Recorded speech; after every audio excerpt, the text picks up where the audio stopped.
Tēnā koutou katoa. Ngā mihi nui ki koutou katoa. Tukua te wairua kia rere ki ngā taumata. Hai ārahi i a tātou mahi, me tā tātou whai i ngā tikanga a rātou mā. Kia mau kia ita, kia kore aina inaro, kia pupuri, kia whakamaua, kia tina, hui e, taki e. Welcome to everyone here. Warm greetings to everyone. To guide us in our work as well as in our pursuit of our ancestral traditions, take hold and preserve it. Ensure it is never lost. Hold fast, secure it, draw together and affirm. Kia ora koutou, my name is Stu McGregor and I'm the chair for today's webinar by Jenny Rankine on using graphics to disrupt online racism. We're supported by Ringa as our moderator and Bridget, our technician, without whom this would be a disaster, so thank you. Before we begin, there's a little bit of housekeeping. We want to have a Q&A in the second half of this session, so bring your questions, your thoughts and links to us by typing them in the chat window. And Ringa will deftly filter them through to us to respond to. I became friends with our presenter, Jenny, through our membership of Tamaki Treaty Workers. Over the past couple of years, our group has actually been one of the testing grounds for the various graphics you're about to see that she's put together for her PhD. I've admired both her enthusiasm and her intuition for getting the message out there in the very enigmatic online space of social networking. If you've just joined us, this webinar is presented by Jenny Rankine on using graphics to disrupt online racism. So now I'll hand over the proceedings to her and I look forward to what she brings us today. Thanks, Jenny. Tēnā koutou katoa. I whānau mai ahau I Adelaide. Te Ghana, ko te Ghana te tangata whenua o tēnei rohe. Kei te noho ahau ki Tamaki me kaurau e nei, he mihi ki Ngāti Whātua, te mana whenua o te rohe nei. Ko Elaine, rawa ko Bryce, oku mātua, ko Jenny Rankine ahau. He Pākehā ahau. My mihi has greeted and acknowledged the tangata whenua of the two places I've called home, Adelaide and Auckland, where I've lived for the last 41 years. Pākehā is a Māori word for New Zealanders of European descent. So the background that led me into this presentation, this topic, is journalism, media research, working as a member of Action Station's tauiwi tautoko group, tauiwi for non-Māori and tautoko for support, and that group aimed to counter racism on news Facebook pages. I also have just finished a PhD on using graphics to counter racism against Māori and about Te Tiriti. The research that I've based this talk on is about anti-racism generally, but the examples that I'll be using are about Māori and the treaty. The graphics were developed with tauiwi treaty education groups and checked with Māori. This is my first webinar, so I'd really appreciate any feedback in the chat at the end. And I just want to define a meme, because I'll be using that word a bit. My definition of it is any still image with text or GIF, animated GIF or video or website that becomes virally spread and so familiar to an awful lot of people. So my aim for anti-racist graphics is to get them widely shared and to stimulate discussion about racism and anti-racism.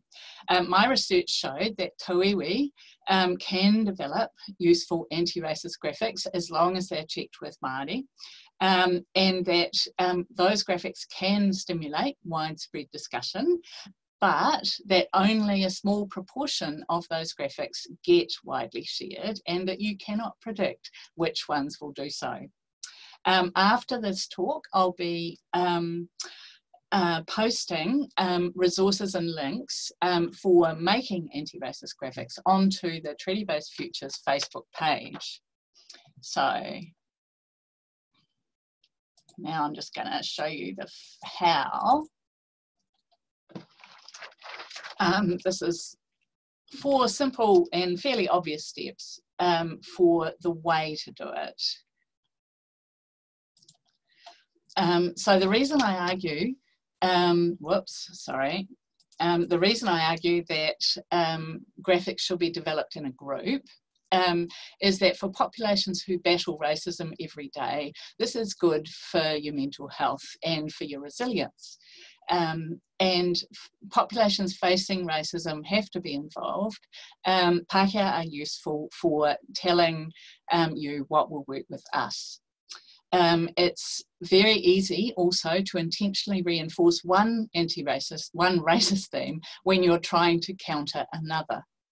And many minds are better at choosing the words and approaches that will stop you doing that. And also, if you do it as a group, you spread the skills. So the reason I argue that we should be systematic about this is that, as far as I know, so far, the alt-right in the United States is the only group that is systematically pumping out memes about race. And what they're pumping out is white victimhood. And we need to counter that. There is intense pressure for attention online, and so only some of the graphics you post will be widely shared, and so posting one's pretty useless. If you do regular analysis and posting, you get better at it and you can measure the impact. The reason I talk about feelings is that racism is not just a set of ideas, it's bound up with feelings, and therefore logical approaches like myth-busting is not going to change the minds of people who say racist things, although it may be good for our allies. The feelings that I think we need to evoke, to stimulate, to encourage are the feelings involved in any social justice movement. Empathy for the people experiencing racism and other oppressions, anger at that injustice, and hope that together we can build a just world. The reason I talk about the need for us to be respectful is that responding to people online is how you is one way to spread the graphics, to get people to pause long enough to read them. And for every commenter, there is 100 watchers who are just lurking, just watching, not commenting, and they're your audience. And if we address posters of racist statements courteously and by name, then we distinguish ourselves from them, and it's really clear that there's a difference between an anti-racist approach that's polite and courteous and interested, and a racist approach that is usually dismissive and abusive.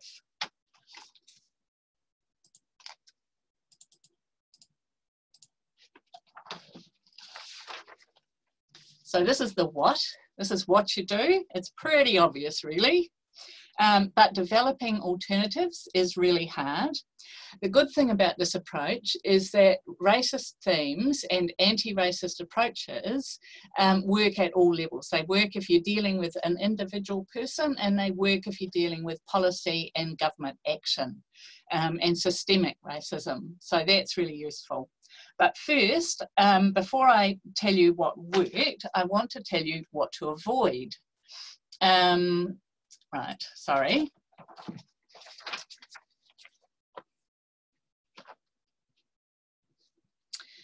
This image illustrates one of the things that we should totally avoid.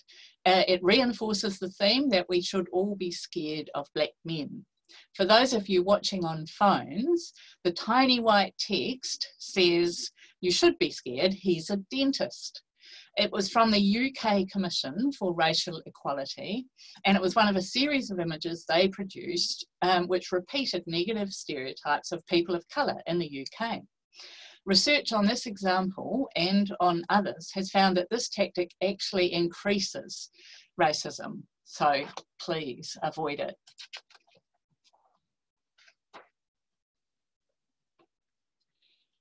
Now what this slide is preachy. And this is, I'll just read it out for people who can't see it.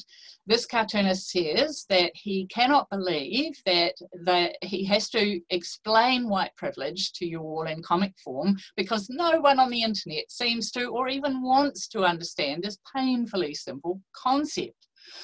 So what this kind of approach does is it places anti-racist people as morally superior and more intelligent than others. It turns off interested but inexperienced tauiwi. He could be our allies, and it is arrogant. All anti-racist people make mistakes. We need to unlearn arrogance and relearn listening.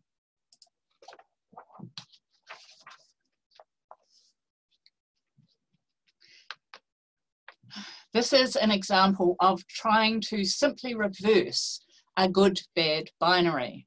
This image compared an idealised Māori past on the left with a polluting colonial present. Opponents, when I posted it on Facebook, responded by questioning the extinction of the moa when Māori were the only people in Aotearoa. The usual binary is that Pākehā are good and anybody racist that Pākehā are racist about are bad. But just reversing who is good and who is bad doesn't snap us out of the good-bad binary, the good-bad thinking. And for the same reason, positive portrayals of populations facing racism are also not very effective.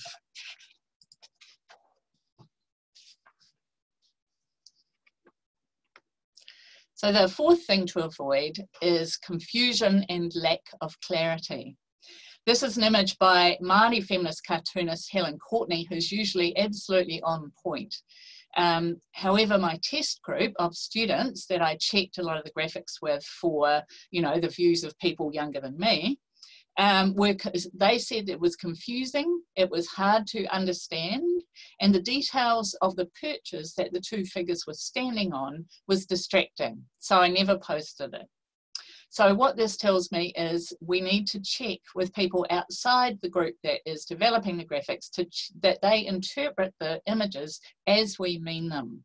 And also not to pack too much into an image. One image and a few words is only really, and you can only fit one idea.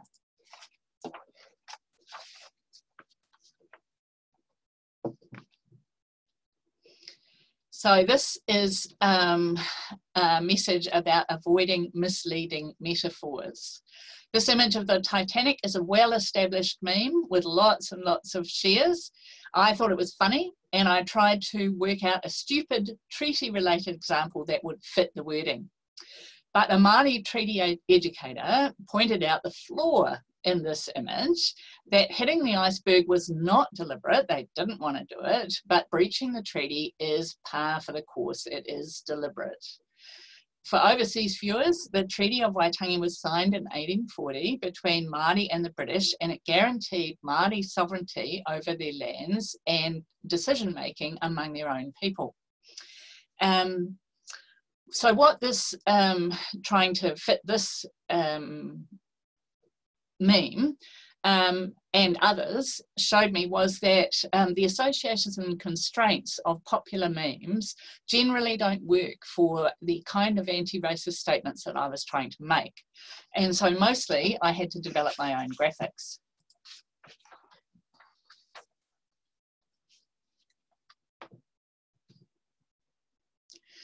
So this is not so much about avoiding something, it's about being very careful with irony and sarcasm. This template came from a billboard advertising campaign for a New Zealand beer brand. I used it a lot to counter the racist theme about so-called Māori privilege, like in this one. The template has an entitled and laddish standpoint because it regularly repeated historic sexism. And the same entitled standpoint I found was shared by many racist posts on news Facebook pages. So I ended up rejecting most of the graphics that I had developed using this template. The other problem about irony and satire is there are always some people who take it literally, always. Even ones like this. Irony and sarcasm also tend to increase hostility rather than diffuse it, and they don't provide alternatives. So, this is the first step. It's really obvious. So what you want to do is identify racist themes. The thing about racist themes about Indigenous people and other racialised groups is that they've been around for centuries and they are constantly being reworked. So what you're needing to look at is what words are people currently using to say these age-old ideas? What metaphors and associations are they trying to evoke? What visual images are they thinking in? And what new terms are being used? And how are they different from a few months or years ago? For example, one that I picked up out of the ether is Trump's latest new term, the Chinese virus. So one useful brainstorming example is this booklet, Alternatives to Anti-Māori Themes in the News Media. It's available on the resources page of the Treaty-based Futures website. You can download it, and it's a useful sort of guide to brainstorming in detail.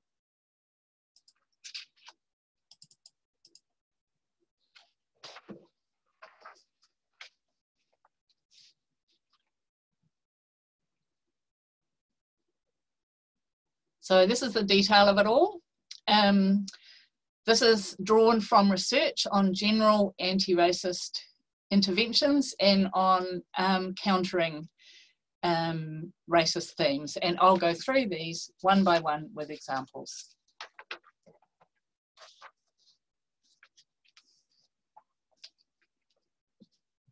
So the first one is target the contradictions in racist themes. The contradiction here is that Māori are not included in New Zealanders. On the left is John Key, former Prime Minister, responding to large land sales to overseas corporations. On the right is a Māori treaty worker. Racist ideas are full of contradictions, inconsistencies, and paradoxes. A related one to this is that many Pākehā want land in Kiwi hands, but they oppose treaty settlements. I haven't done a graphic about that yet.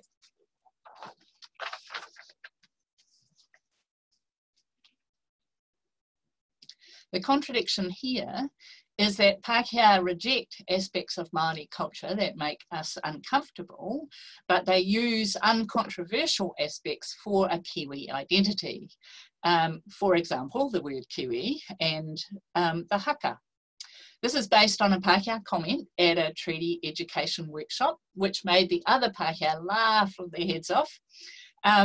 This was one of only 2 graphics that were widely shared and widely discussed during my PhD. Māori found it hilarious. They just laughed out loud and they discussed the meaning of the word and negative Pākehā reactions to the label. Pākehā and other tauiwi discussed what colonisation means and their pride, for some of them, in an identity as Pākehā. The research shows that humour is one of the common characteristics of graphics that become memes. So what this says is try to be funny.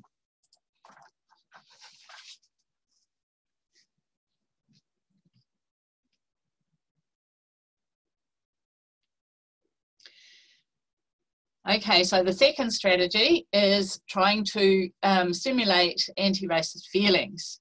Māori originated this analogy in the 1990s at a time when the government had set a very controversial limit on total treaty settlement compensation. It was picked up by Pākehā treaty activists and it appeals to a deeply held Pākehā self-concept that we are a fair people. It also aims to evoke empathy, as does this one.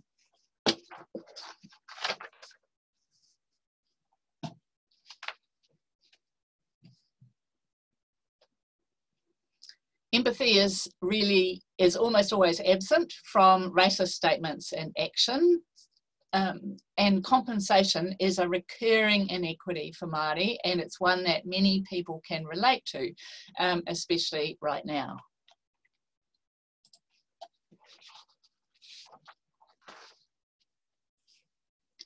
Now don't panic, your computers haven't gone AWOL. I'm not showing the text on this graphic because it takes ages to read. If you want to see it, you can look for it on the Treaty-based Futures Facebook page, or you can buy a print copy of either the individual one or the organisational one from Network Waitangi or Tautahi.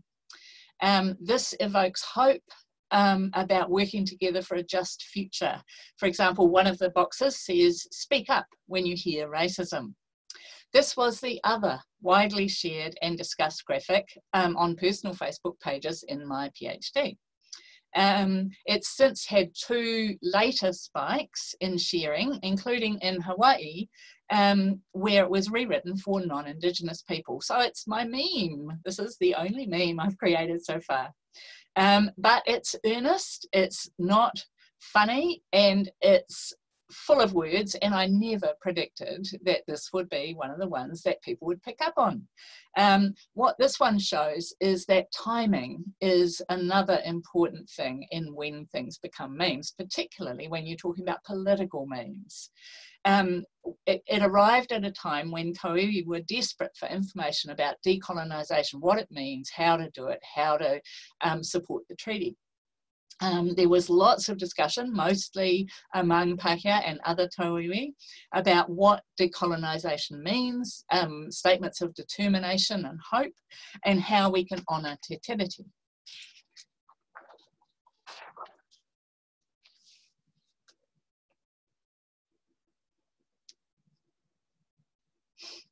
So this is the third strategy that the research suggests: undermine Pākehā power. Luckily, there are lots and lots of ways to laugh at Pākehā feelings of superiority. But I think it's really important to focus on how this superiority is built into systems and policies and laws and rules, rather than attack individuals who display it.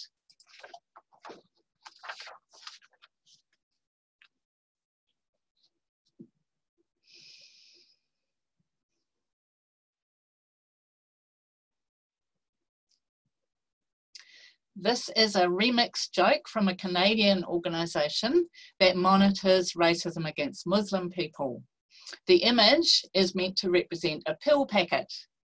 It presents racism and fear of the treaty as illnesses that can be cured and stopped. It affirms Māori as people with authority and special knowledge, and it's funny. That's why I really liked it. I think there's enormous room for affirming Māori authority and kaitiakitanga, guardianship, in the face of environmental collapse and global warming.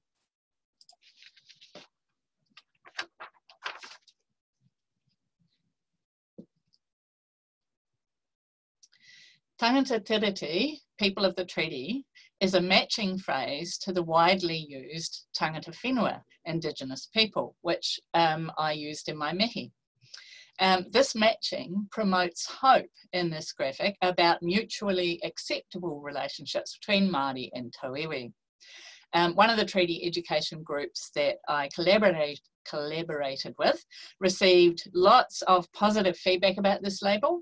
It makes the treaty everyone's issue, gives everyone a place in it, rather than making it, as it is sometimes presented, as only a Māori issue.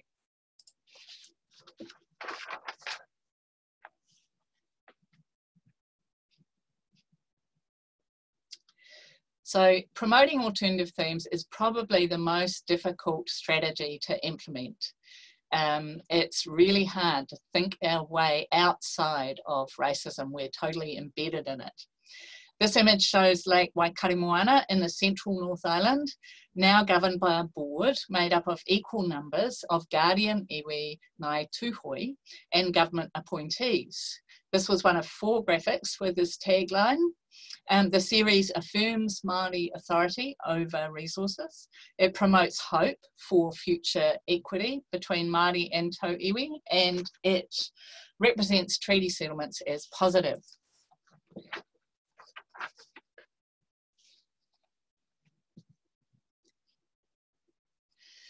This is a cartoon by Pākehā cartoonist Joshua Drummond.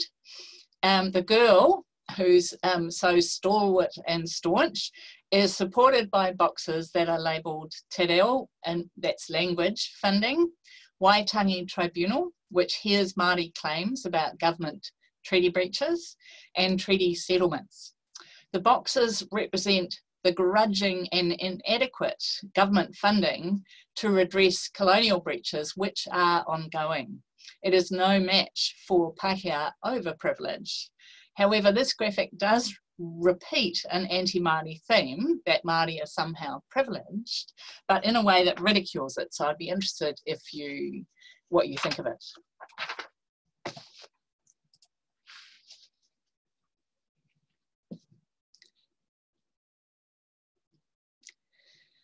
I repurposed a historic painting of an incident involving Captain Cook in the north of the North Island.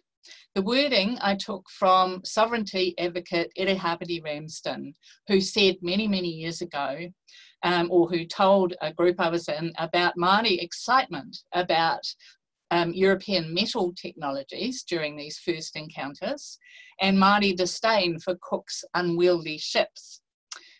This kind of graphic, I was aiming to represent Māori confidence and interest in innovation in these early encounters and the strategic approach that Māori took. I think there's lots of room for this strategy too.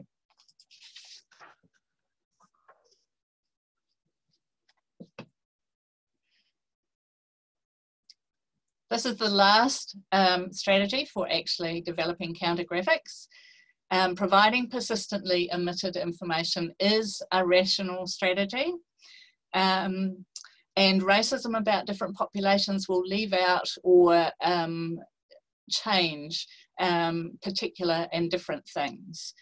Treaty education groups said that the most persistently omitted information was the real cost of treaty settlements. They were always exaggerated.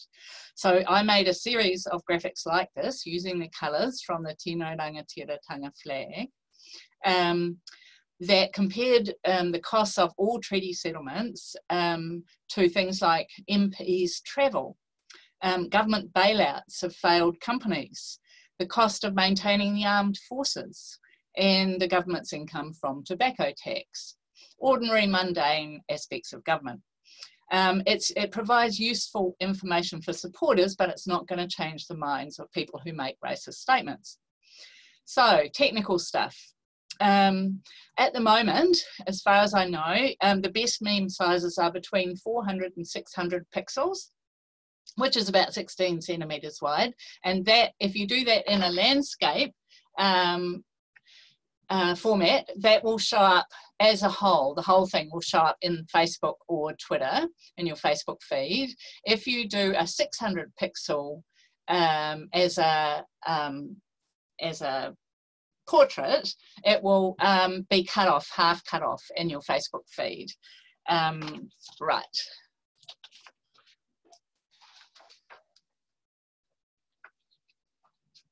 So for those of you who are always online, this is same old, very ordinary.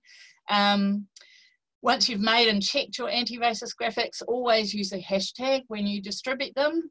The strategy here is to spread it out from your sympathisers and your allies through their personal social media pages where people talk with their friends. When it comes to Māori news media Facebook pages, there's a lot of discussion about racism on those pages, so they are useful places to post these kind of graphics if you're aiming at racism against Māori. Māori, you can try Māori Television's news program Te Kaya, which has an active Facebook page, Aotearoa News, which also produces news for iwi radio stations, their Facebook page, and individual iwi radio stations have their own Facebook pages. I put mass news media Facebook pages last because they are a whole lot of strangers coming together to talk, and if they talk about Māori and the treaty, it's hostile talk and it can get very nasty. I suggest if you want to post on those pages, don't expect much, and try Radio New Zealand first, because they are the best one to post on. They're the most tightly moderated. They're also, unfortunately, the smallest. The last step number 4, is evaluation. It's part of being systematic. So you can reverse image search on Google. If you don't know how to do that, you can Google it. And that way you will see a lot of the sites that your image has turned up on. However, if it's been going to private Facebook pages that have strong privacy settings, you won't see it. You can count likes, shares, retweets and replies, which will give you a good idea, especially from your own and your friends' Facebook pages, of how widely it's being shared, and you can track the hashtags on most social media.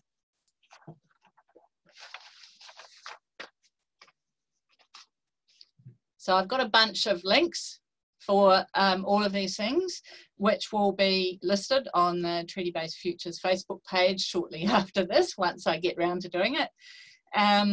That's my presentation. Thank you for listening. Thank you to the volunteers and organisers of this webinar and of Treaty-based Futures 2020. And to the Māori and tauiwi on whose shoulders I stood and whose words I read to make these graphics.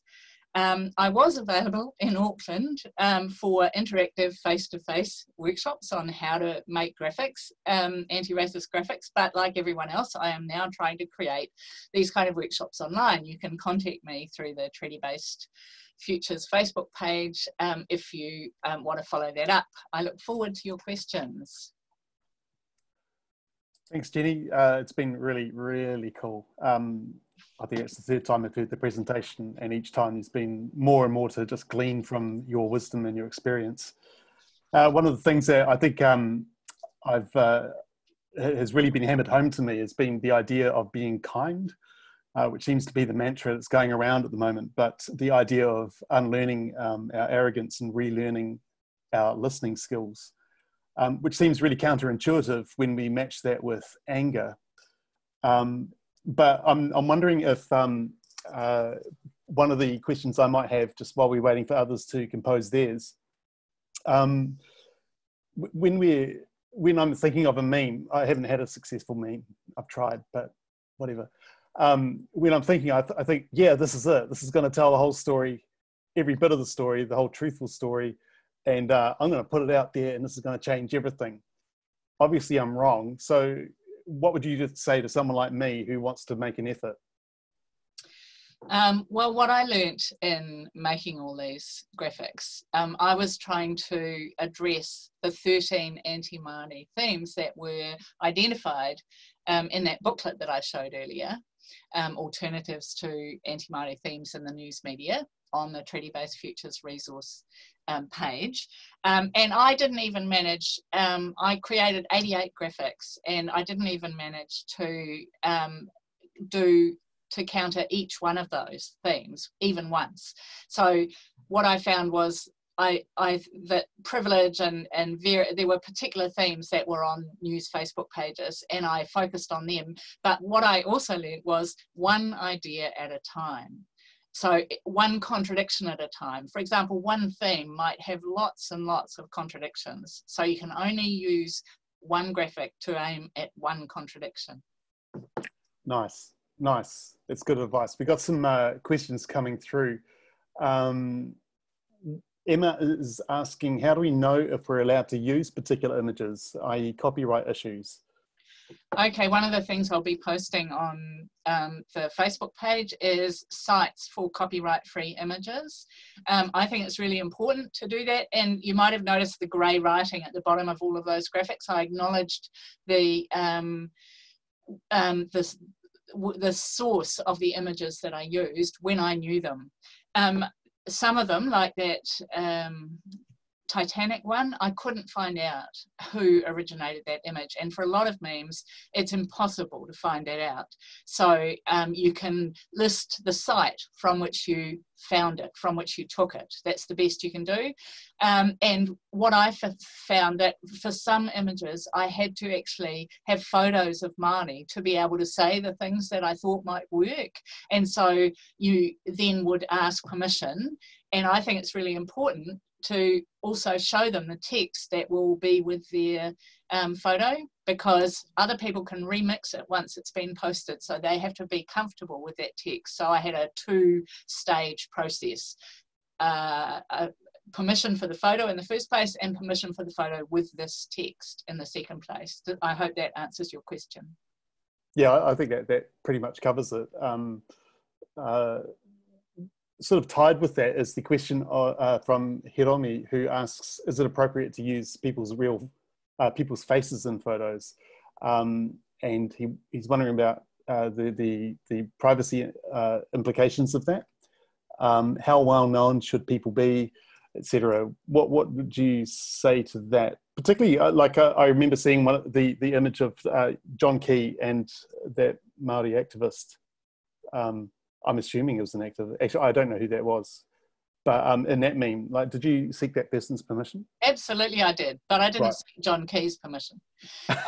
There was one image that I tried to create that was about Māori activists, and and I started off with a bunch of pictures of activists that everybody knows, and I started approaching them, asking them for permission to use their image with this text, and I got a response from one of them saying, "No, sorry, I don't agree with that text. I think you should say something like, you know, activists are wonderful, they change the world for the better for all of us," you know. And so I realized that that image wouldn't work with that text anyway. So if it's Māori, I would always ask permission.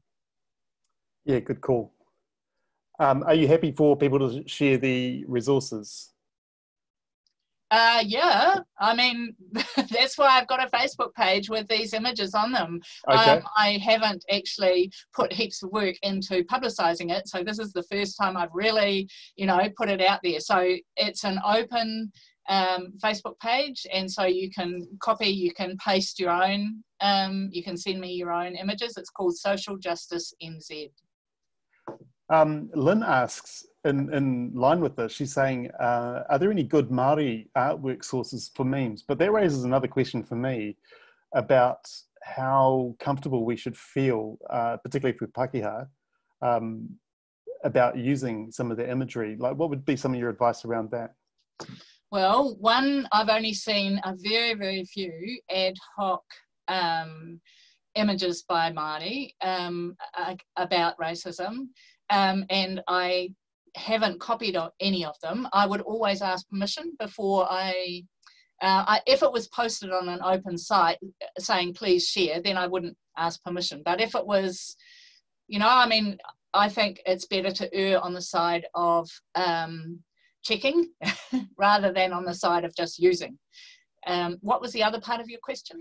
Oh, it's about the idea of unintentionally doing cultural appropriation by just taking these things as, like, I appreciate you saying erring on the side of caution. Maybe you could unpack why you think that's important with Māori, particularly with Māori artwork. Yeah, I mean, Pākehā have a long history of appropriating aspects of Māori culture without permission. The latest example that I was part of my research was the Reserve Bank that used a tukutuku pattern on the back of one of our $10 notes when they redid the $10 note a few years ago, and they didn't ask permission. They thought they'd checked it. They did a really bad check, and the organisation that had been set up as a result of a treaty settlement to protect the whare, the carved whare at Te Papa Tongarewa, hadn't been asked, you know. So I think Pākehā need to be really careful about using Māori imagery, motifs, anything like that. Absolutely, you check it first. Okay, Beth asks this question. As a Pākehā, I don't like being non-anything, i.e. using the words non-Māori, so prefer tanga tiriti, but also feel disconnected between myself and those that signed the treaty and then dishonoured it. Just thinking regarding not causing raised hackles when trying to get a message across, as then the message doesn't seem to sink home. Yeah, can you comment on that? Oh, absolutely. We spent ages discussing what to call Pākehā, because only a small proportion of it, of European New Zealanders, accept that label. And Kiwi, a lot of Māori also identify as Kiwi in the census, for example. And white, a lot of Pākehā do not like to be called white. So there is no one word that, that is suitable for all Pākehā, you know. So that was really difficult. So in the end, with the feedback I got from participants, with some graphics, I made two versions. One that's that graphic about the relaxing man reading the paper. I used the word European in one version and I used the word Pākehā in another version. So I think we need to be aware of how our audiences self-identify. The other thing though, the reason why I think some of us as Pākehā don't want to be non-anything is we've never had to be.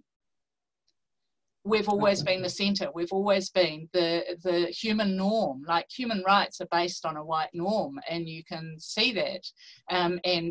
You know, like Māori are not included in New Zealander for some people, like that other graphic that I showed indicates. And so Pākehā used to be front and centre. We used to being the ones that define what racism is and who can define it, you know. And so I think it's really good for our mental health as Pākehā.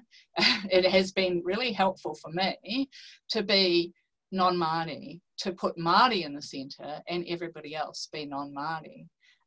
Just sit with that for a bit and see how you feel. Well, one of the interesting things around memes and that you kind of pointed out is that there are specific forums that are more receptive to them and others that are just downright hostile. Have you got any pointers as to how you discovered that? Like, it's great that we've got some guidance, but we might have other forums that we might want to start dropping a meme into. Yeah, any sort of guidelines as to how you discovered that? Well, the way I went into finding places where people discuss racism, Māori issues and the treaty was I looked for news about Māori on news Facebook pages and then looked at those discussions, and I searched also Twitter and I searched blogs. And I didn't search Instagram because actually there was hardly any political discussion on Instagram that I could find about racism. So I only looked at a small proportion of the internet. So I'd be really interested if any participants, any of the audience members have any experience with Pinterest or Instagram or WhatsApp or Snapchat or any of the other ones that I didn't look at to see what kind of political discussion and how political discussion about racism happens on those sites.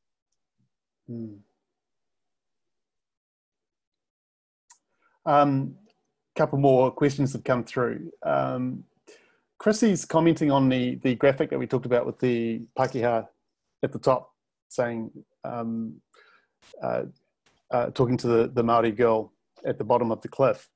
And she says, I initially loved the down the cliff graphic, but then wondered if we took power back by having some others at the bottom, Pākehā allies, other tauiwi and other depictions of Māori knocking away at the hill. We took power back by having some others at the bottom, like Pākehā allies or other tauiwi and other depictions of Māori knocking away at the hill. The ones at the top are starting to become obvious and less powerful. So I think she's wondering if the dynamic is changing a bit and maybe that's a bit dated. Absolutely. I think the idea is a great one, mount white privilege, and I think there's lots and lots of ways we can imagine it. So go for it. Try and come up with a way of doing that. I think I found working with the two cartoonists that I worked with, I also used a third one, really helpful, and I think it would be really useful for anti-racist groups to actually work with cartoonists directly and come up together with counters. So another cartoon version of that one that involves more people besides Māori, would be lovely to see. There is a sense, though, that sometimes we can convolute things by trying to tell more of the story than we possibly could in a simple graphic. How do you work out when to compromise on trying to get a fuller picture when space is limited? I test them. So I had 3 treaty education groups that I work with, and I wasn't able to show all of them the same graphics, so different groups got to see different graphics. And I also had a test group of about 30 postgrad students at a university who'd done a treaty, been told about the treaty, and so had some knowledge. But they were all 20 something, and so they were all way younger than me, and they could give me a perspective that was really helpful. And so if you're not sure whether you're packing in too much or whether you've really aimed at the point that you're trying to aim at, test it with your mates and with other people who don't think the same as you. How often do you use, just changing tack, how often do you use website meme creators, websites for doing that, or are you mainly Photoshop? What are the tools that you use? I used InDesign because I'm a graphic designer. I mean, that was one of the reasons I wanted to focus on graphics, and a bit of Photoshop to play with images and stuff. But I actually only ended up using about 3 or 4 existing memes and repurposing them, right. Because, like, for example, there was one that I used from The Princess Bride, and unfortunately the connotations and the associations that came with it did not fit trying to counter a racist system. It was too individualized. So, they just don't fit. I haven't found a source of anti-racist memes. Right. Kim asks, in your research, did you take a look at the impact of these images? Obviously, the goal is behavioural change. Were you able to see any?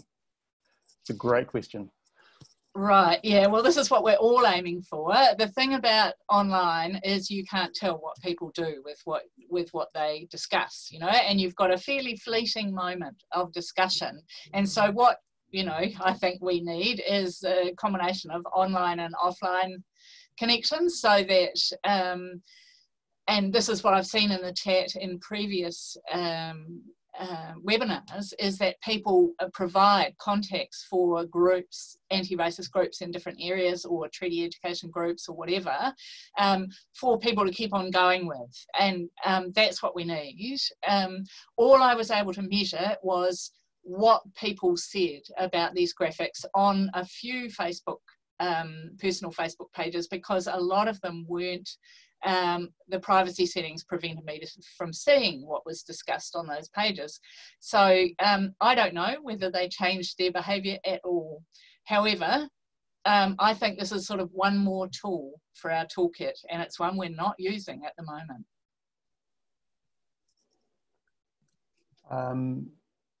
Just looking at the questions, we've still got about 10 minutes left, so if you've got questions, still keep firing them through.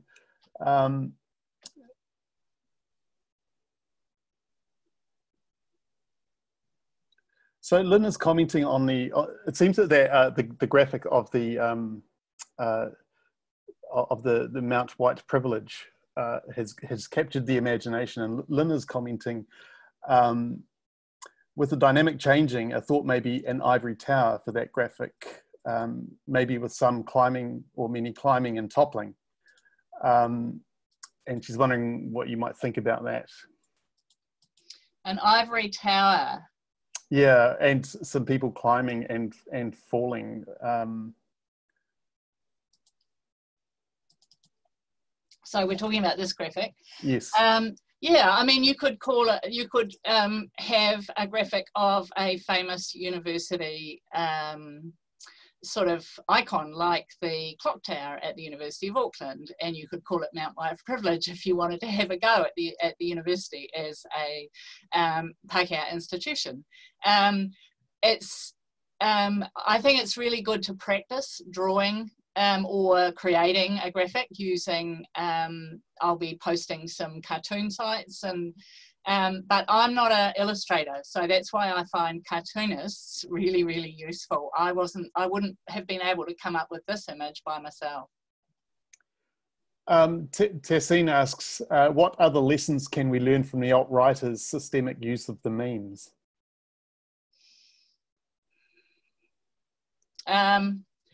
Well, to me, the fact that it's systemic, the fact that they're doing this as a deliberate strategy to change minds, along with, in collaboration with a whole lot of other strategies. You don't change minds just with internet graphics, but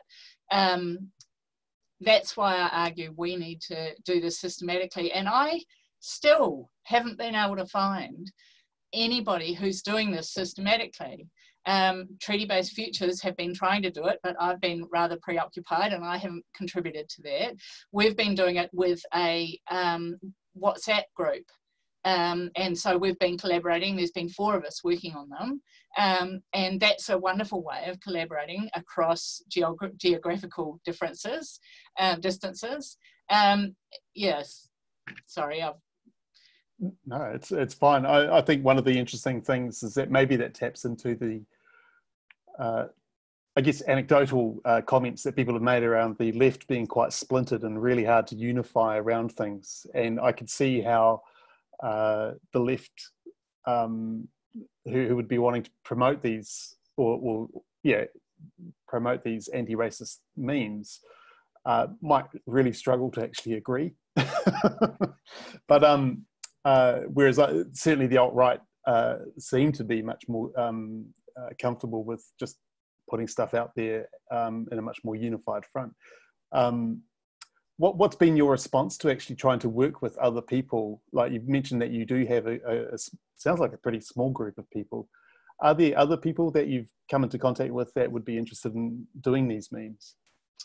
Oh, I think there are. I've talked to quite a few social justice organisations against poverty, against for peace, for anti-racism groups, treaty education groups, rainbow community organisations, and social justice organisations are really interested, but they're all absolutely flat out trying to deal with their own issues, and they don't have the time to upskill to build this into their toolkit.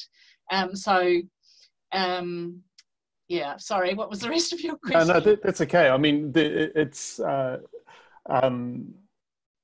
I think your point stands that activists are activating in their own areas, and we all only have the capacity to do so much.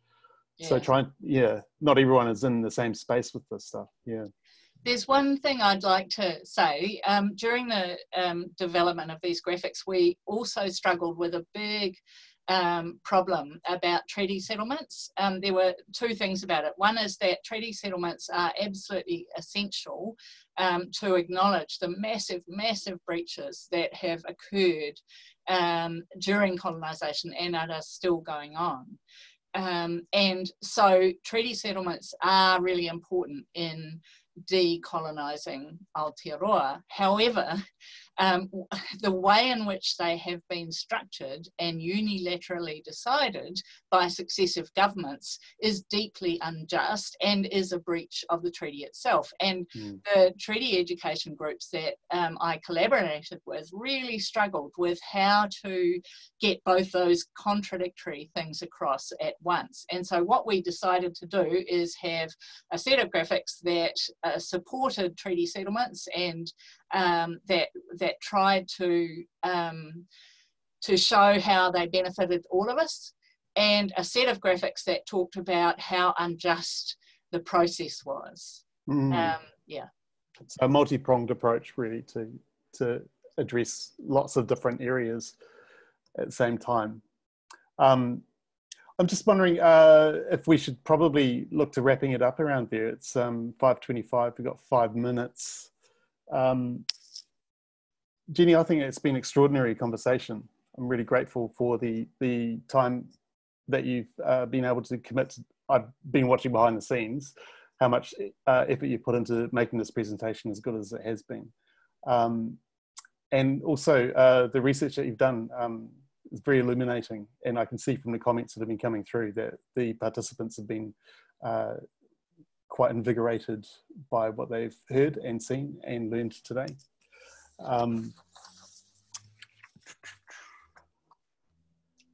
I want to thank everyone for attending, for your thoughts and your interest in this discussion.